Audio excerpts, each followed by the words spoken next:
woke up in a white room with no memory of how he got there. The last thing he remembered was walking to the biology lab on the research station. Now he was strapped to a metal chair, and a screen filled the entire wall in front of him. He tried to move, but the restraints held firm. The screen went black, then stars appeared, real stars, recognized some of them from his work studying cosmic radiation. The council had taken humans from the station 3 days ago, but did not know why. He had assumed it was about trade agreements or diplomatic talks. He was wrong. A voice came from the darkness. It was cold and mathematical, speaking in perfect human English, but without any emotion at all. The voice belonged to the aliens who had ruled the galaxy for 10,000 years. They had discovered humanity only 5 years ago. The voice explained the experiment, and 19 other humans would watch the universe collapse. They would see entire civilizations die. They would witness the end of everything they knew. They wanted to know how humans would respond to total cosmic destruction. They wanted to understand if humans would break or survive. They wanted to measure fear itself. "Your emotional responses will be recorded," the voice said. "Your neural patterns will be analyzed. You will remain here until the experiment concludes." Pulled against the restraints again, they did not move. Around him, he could hear other humans screaming. A woman next to him was crying so hard she could not breathe. A man on the other side was shouting for help that would not come. Counted the voices, 20 humans, 20 rooms, all watching the same terrible thing. On the screen, the sun nearest to Earth's position suddenly exploded, not in the slow way that stars actually die. This was violent and sudden. The explosion tore through space, destroying everything in its path. 3 planets vanished. Watched them become nothing. His heart was racing. His hands were sweating. Fear was real. Fear was powerful, but had spent his entire life studying biology. He understood that fear was just chemistry. Fear was just signals in the brain telling the body to run or fight. Fear could be observed. Fear could be understood. He stopped pulling against the restraints and started watching instead. 1 hour passed, then 2. The screen showed a system after system dying. Stars collapsed into black holes. Planets were torn from their orbits and fell into the darkness. Entire galaxies flickered and went dark. The destruction was beautiful in a terrible way. Notice something. The destruction followed patterns. He began to pay attention to the details. The gravitational waves that destroyed the third system had the exact same signature as the waves that destroyed the first system. The timing was identical. The destruction was too perfect. Real cosmic collapse would be chaotic and random. This was choreographed. The other humans were breaking. He could hear it in their screams and cries. A man 2 rooms away was begging for the pain to stop. A woman somewhere was calling out for her children. The emotional response was happening exactly as they had predicted, but was not responding the same way. He looked around his white room for anything he could use. There was a small panel on the wall beside him. It had numbers on it, a clock maybe, or a counter. Realized the panel was showing data. It was showing his own neural activity, heart rate, and brain chemistry. They were not just watching from outside. They were measuring his internal experience in real time. Closed his eyes and took slow, deep breaths. Fear was normal. Fear was correct. But fear did not have to control what came next. He had read about humans who survived terrible situations not by being less afraid, but by thinking clearly despite the fear. On the screen, another system died, then another. The destruction continued without pause. Hours went by. Morning became afternoon, became evening, stopped counting the systems. Instead, he started writing down the times and signatures of each collapse. He wrote them on the white wall using his fingers when they gave him writing materials. Lisa, the engineer in the room next to him, noticed what he was doing. She could see through a small gap between the walls. She started to do the same thing. 2 humans were no longer screaming or begging. 2 humans were thinking. By the end of the first day, 19 humans had given up. They sat in their chairs, broken and crying. They had surrendered to the horror. They believed the universe was ending. They believed they would die. They believed there was no hope. By the 3rd day, the experiment was not going according to the plan. 19 of the 20 humans had reached complete psychological breakdown. They no longer responded to their environment. They sat silent in their chairs, staring at walls that were no longer walls to them but barriers between them and madness. The observers recorded their neural data and prepared to move those subjects to the next phase of testing.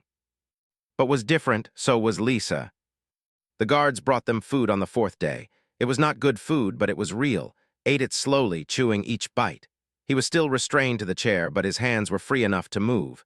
He used the time to draw more patterns on the white walls. Lisa watched him work through the gap between their rooms. Had discovered something important. The destruction pattern repeated every 6 hours. The gravitational signatures were identical each time. If the universe was really ending, there would be variation, chaos, randomness. But there was none. Someone was controlling this. Someone was running this experiment like a program on a computer. Lisa figured out the same thing around the same time. She started tapping on the wall between them. 1 tap for yes, 2 taps for no. She asked if he thought this was fake. Tapped 1 time. Yes. The conversation between them continued through the walls. Lisa asked what they should do about it. Tapped out a message that took 2 hours to complete. He tapped that they should keep watching, keep thinking, and wait for an opportunity to test the boundaries of their prison. On the 5th day, the guards came with a new instruction. The humans were being moved. They were being taken to an observation station where they could see the destruction happening across all 20 of the major monitoring centers. This was a punishment for those who had broken, a way to deepen their despair. But for Lisa, it was an opportunity. They were loaded into a vehicle that did not have windows, used the sounds of the movement to estimate direction and distance. He had studied physics and acoustics as part of his biology training. By the time they arrived at the observation station, he had already made a map in his head of where they might be. The observation station was massive. It was a structure built in space itself, hovering between star systems. The walls were made of some material that did not recognize, but what interested him most was the data terminals. They had not been careful to hide them. Technology was so advanced in the civilization that they assumed no human could understand or use it. That was their mistake. Lisa moved to the closest terminal while a guard was looking away. She touched the surface and symbols appeared.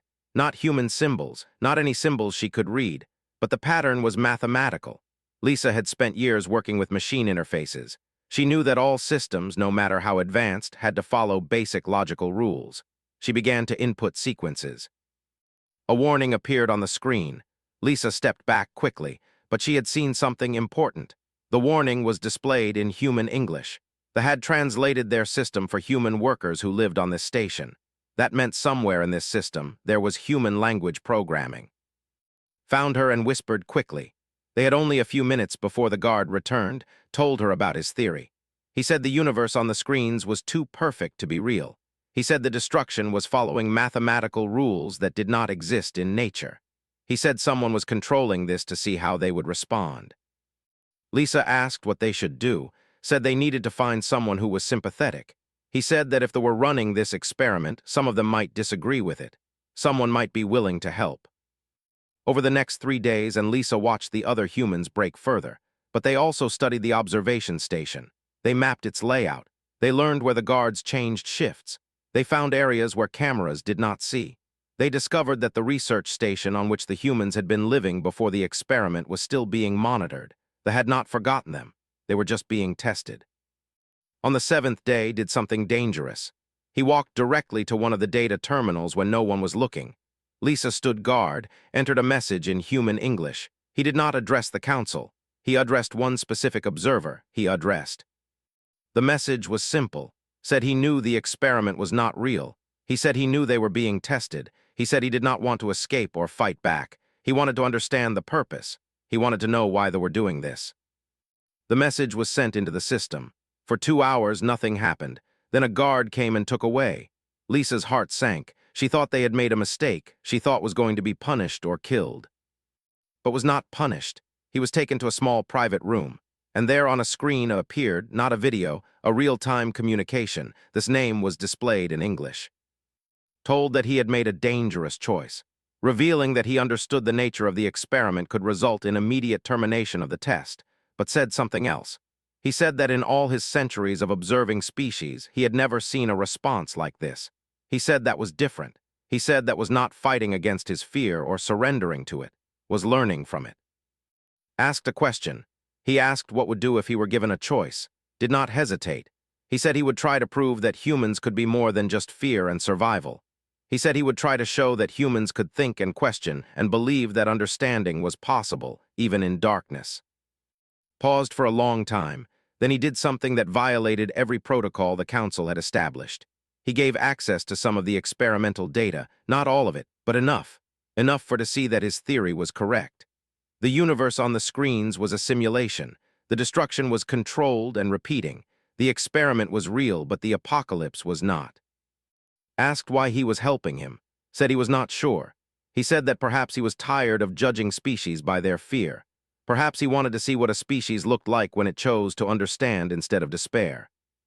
Over the next days, and Lisa began to analyze the real data was providing.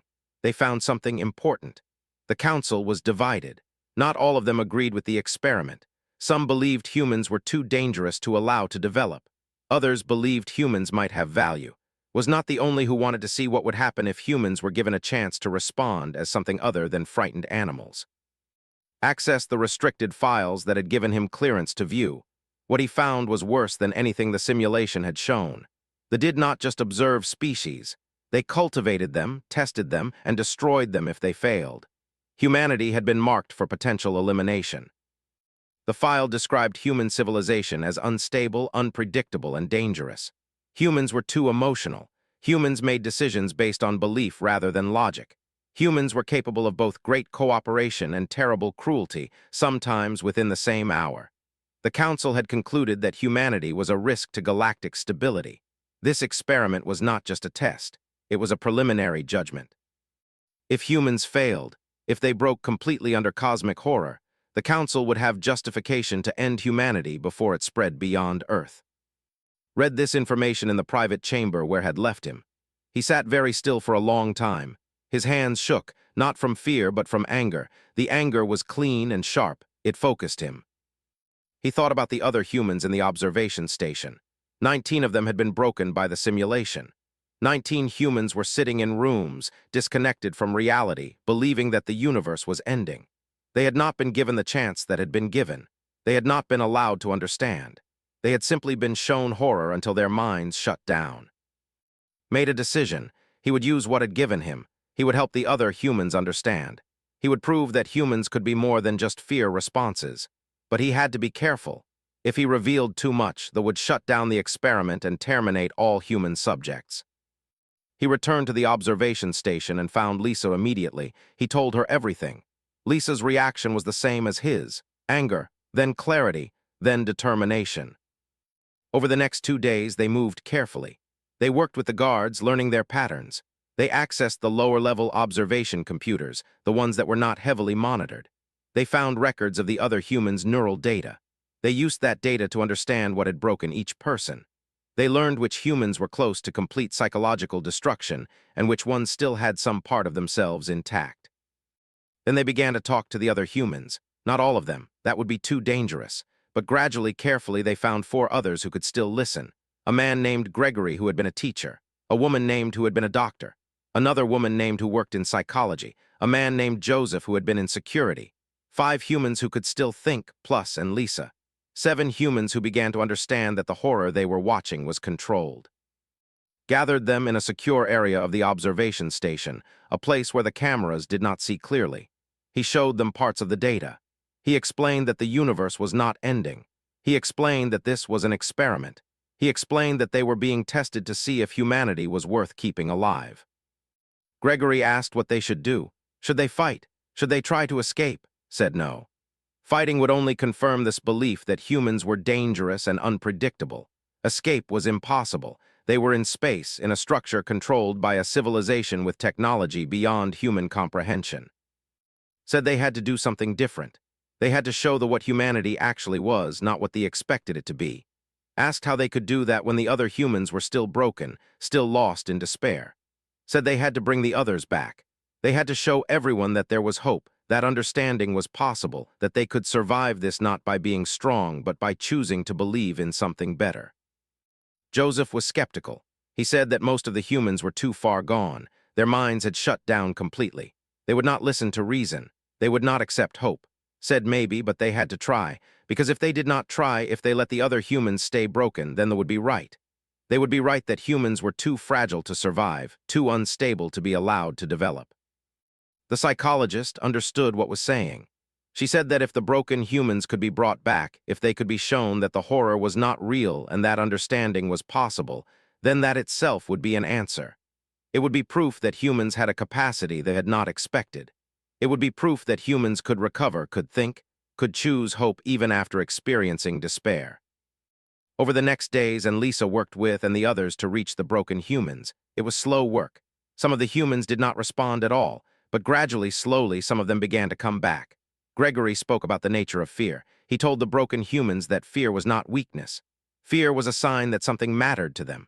Fear meant they were still alive, still feeling, still human. Spoke about hope as a choice, not as a feeling.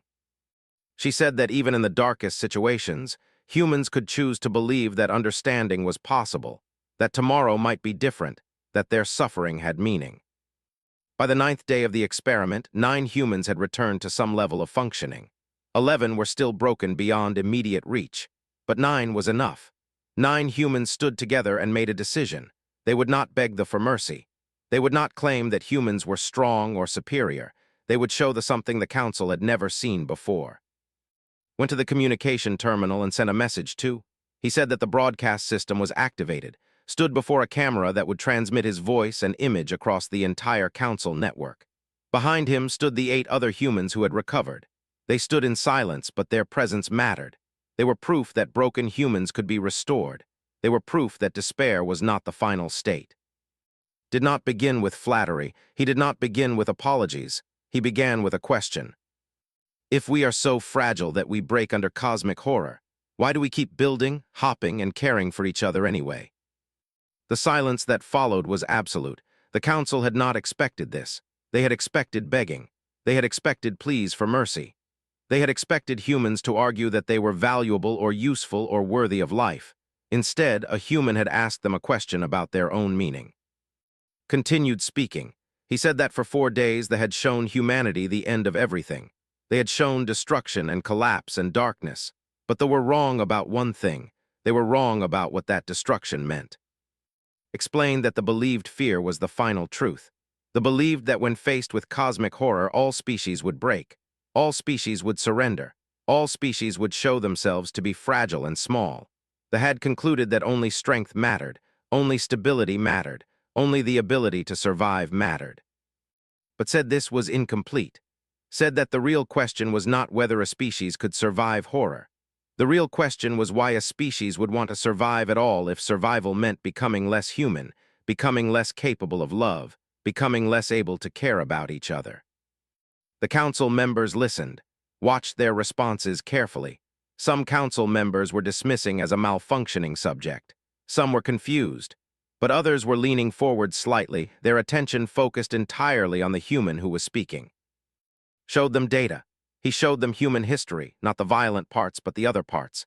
He showed them examples of humans who had survived terrible things and chosen to build communities instead of empires. He showed them humans who had lost everything and chosen to create art, music, and meaning anyway. He showed them humans who had been enslaved and chosen to help others escape slavery. He showed them humans who had seen death and chosen to spend their lives saving others. Lisa stepped forward. She said that humans were not broken by cosmic horror because humans had never believed that survival was the point. Humans believed that meaning was the point. Humans believed that love was the point. Humans believed that how you treated others mattered more than whether you lived or died. Spoke next, she explained the psychology of human resilience. She said that the human mind had evolved on a harsh world, a world where survival was difficult and suffering was constant. But humans had survived not by becoming cold and logical. Humans had survived by creating bonds with each other, by caring for each other, by believing that life had meaning beyond simple continuation. Gregory told them about teaching. He said that he had spent his life trying to help younger humans understand the world. He said that teaching was an act of hope. Every time a teacher stood in front of students, that teacher was saying something important. That teacher was saying that the future mattered. That teacher was saying that what was built today would shape tomorrow. That teacher was saying that other people were worth investing in, worth believing in, worth dying for. Joseph said something different. He said that humans had military strength. Humans could fight. Humans could be dangerous. But the most dangerous humans were not the ones who fought best. The most dangerous humans were the ones who refused to give up, who kept trying, who kept believing that victory was possible even when all evidence suggested otherwise. Joseph said that this was not a weakness. This was the thing that made humans survive when everything else fell apart. The council members were debating now. Their responses were being transmitted directly into the broadcast feed. Could hear them arguing with each other. Some were saying that the humans were clever but still manipulative, still trying to survive through deception. Others were saying that something genuine was happening here, something they had not encountered before. Broke protocol. He transmitted directly to the council without waiting for approval. He said that in all his centuries of observation, he had never seen a species respond to testing the way humans were responding. He said that humans were not trying to convince the council that they were strong. Humans were trying to tell the council that strength was not the only value worth having. Humans were saying that compassion, meaning, and love were also worth protecting. Said something that shocked many council members. He said that perhaps they had been measuring civilization wrong for 10,000 years. Perhaps a species that could choose love despite horror was not weaker than a species that could only survive through logic and strength. Perhaps a species that chose meaning despite meaninglessness was stronger than any species that had ever submitted to this tests. Asked another question. He asked the council if they had ever felt afraid. The council did not answer at first. Then one voice came through the broadcast. A council member named said that yes, they felt fear. They feared chaos. They feared instability. They feared that the galaxy could not be controlled or predicted. That was why they tested other species. That was why they had ruled for 10,000 years. They were afraid of losing power. Said that if that was true, then maybe the Inhumans were not so different. Maybe both species feared the same things, and maybe both species could learn something from choosing courage instead of fear. Maybe courage was not the absence of fear, but the choice to act, and the council deliberated for 3 days. The humans waited in the observation station, uncertain of their fate. Some of the broken humans had begun to recover completely. Others remained distant, their minds still partially locked in the false apocalypse. But the damage was being reversed. The human mind was proving to be more resilient than they had predicted. Spent the time with Lisa. They did not talk much. They did not need to. They had already said what needed to be said. They had asked the questions that needed to be asked. Now they waited to see if those questions would matter. On the evening of the 3rd day, the council sent their decision. It arrived not as a threat or a judgment, but as a question. The council wanted to know if humanity would accept the offer being made.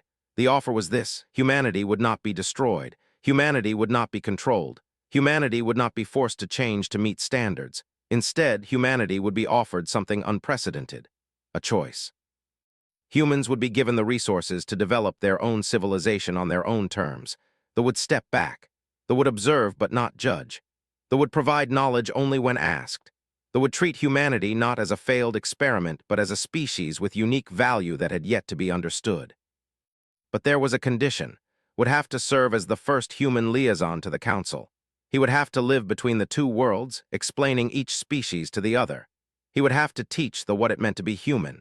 And he would have to teach humans what it meant to be part of a larger galaxy while still remaining true to themselves. Asked for time to speak with the other humans. He gathered them together in the observation station. He told them the offer. He told them the condition. He asked if they would accept a future where one of their own would have to live among the separated from his people. Gregory stood up. He said that had already sacrificed everything to save them. Gregory said that every human owed a debt too. Gregory said that if was willing to do this, then the rest of them had an obligation to make his sacrifice matter. They had an obligation to build something worth it. Spoke next. She said that they were offering something that no human civilization had ever been offered. They were offering truth. They were offering the chance to be known for what they actually were, not for what others expected them to be. Said that this was a gift, and gifts created responsibilities. Said something quieter but more powerful. She said that humans had spent thousands of years trying to understand themselves. Humans had created philosophy and psychology and literature to explore what it meant to be human. Now humans had the opportunity to explain themselves to another species, to be truly seen and understood by beings completely different from themselves. Said that this was the greatest challenge and the greatest honor that had ever been offered. Joseph agreed. He said that humanity had spent its entire history learning to survive on a harsh world, learning to survive against each other, learning to survive despite cruelty and suffering. Joseph said that now humanity had the chance to survive differently. To survive by teaching, by sharing, by building something better together with another species. The other humans, including those who had been broken, began to speak their agreement. They did not speak with the voices of the broken or the desperate. They spoke with the voices of people who had been tested and found something in themselves they did not know was there. Accepted the council's offer. He sent his acceptance through the communication system. The response was immediate. The simulation ended. The screens went dark. The false universe that had been destroying itself for days stopped its choreographed collapse. The humans were transported back to the research station on which they had originated. But it was not the same station anymore. Representatives were there, not as observers but as diplomats. They were standing with humans, learning to interact, learning what it meant to communicate not as master and subject, but as two different species trying to understand each other. Saw his people for the first time in what felt like an eternity. Some had recovered completely. Some still had the marks of trauma in their eyes, but all of them were alive. All of them had survived. Approached, though was tall and angular, his form unlike anything natural to Earth. But when looked at, there was something in his expression that transcended the physical differences. There was genuine curiosity. There was respect. There was the beginning of friendship. Said that the council had made a decision that many council members still did not fully understand. But they had voted to follow recommendation. They had voted to change the fundamental way they measured other species. They had voted to listen instead of judge. They had voted to learn instead of control. Said that question had revealed something important. Said that perhaps they had been afraid for so long that they had confused fear with wisdom. They had confused control with safety. They had confused strength with value. Said nothing to this. He simply placed his hand on shoulder. It was a very human gesture. They did not naturally understand physical comfort, but stood still and let touch him. And in that moment, something shifted. Something changed in a that had lived for centuries as a cold observer of other species. Something human moved into that vast alien mind. The weeks that followed were difficult. 11 humans remained in a state of deep trauma, their minds still partially caught in the false apocalypse. But gradually, with help from and the others, they began to recover. They began to understand that what they had experienced was not the end of the world, but a test of what was in their own hearts. Began his work as a liaison. He spent half his time with explaining human history, human art, human relationships, and human values. He spent the other half with humanity, teaching them about preparing them for a future in which they would interact with a galactic civilization that had ruled for 10,000 years. It was not easy. They often misunderstood human behavior. They did not understand why humans needed sleep or food or time to be alone with their thoughts. They did not understand why humans loved beauty that had no practical use. They did not understand why humans created music and poetry and stories when they could simply transmit information directly. But slowly, gradually, they began to understand. They began to see that these seemingly useless human behaviors were actually expressions of something profound. They began to see that human beings were not weak because they felt emotion. Human beings were strong because they felt emotion and chose to act on the basis of compassion anyway. Human beings were valuable not despite their illogical choices, but sometimes because of them. Years later, when humans had begun to develop relationships with other species in the galactic community, they would remember the experiment that had nearly destroyed them. They would remember the 20 humans who had been tested, and the 19 who had broken, and the one who had refused to break in the expected way. They would tell the story of who had looked at apocalypse and chosen not to surrender, but to understand. They would tell how one human's quiet question had changed the way an entire ancient civilization thought about what made a species worth keeping alive. And they would teach their children that the true measure of a species was not how strong it was or how long it had survived. The true measure of a species was what it valued when everything was stripped away. The true measure was what it chose to believe in when believing seemed impossible. The true measure was how it treated others when treating others well served no purpose except love itself. Stood on a platform overlooking the human colony, watching the sun set over familiar mountains. Beside him stood, watching the same sunset. They had never noticed sunsets before. They had never stopped to observe beauty that served no function. But now, standing beside a human, was beginning to understand what humans meant when they talked about meaning.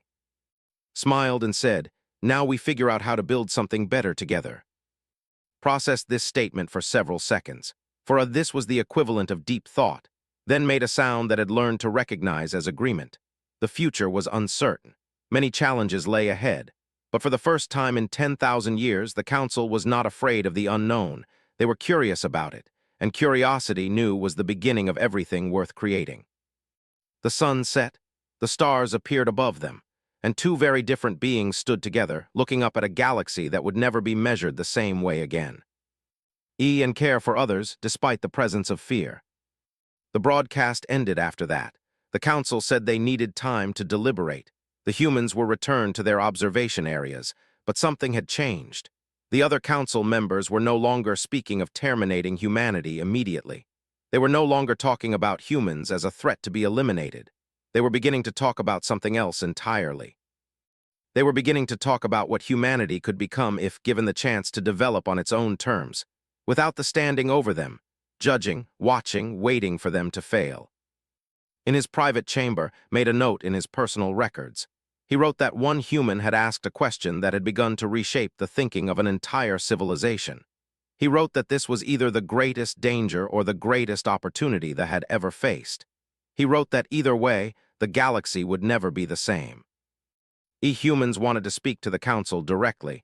He said they had something to say that might change how the council viewed humanity. Sent a response within minutes. He said it was dangerous. He said the council would likely reject the request. But he said he would present it to the council anyway. He said he would argue that a response from the humans would be valuable data. The next day came. The council sent a transmission to the observation station. They agreed to allow to communicate with them directly. But they warned him.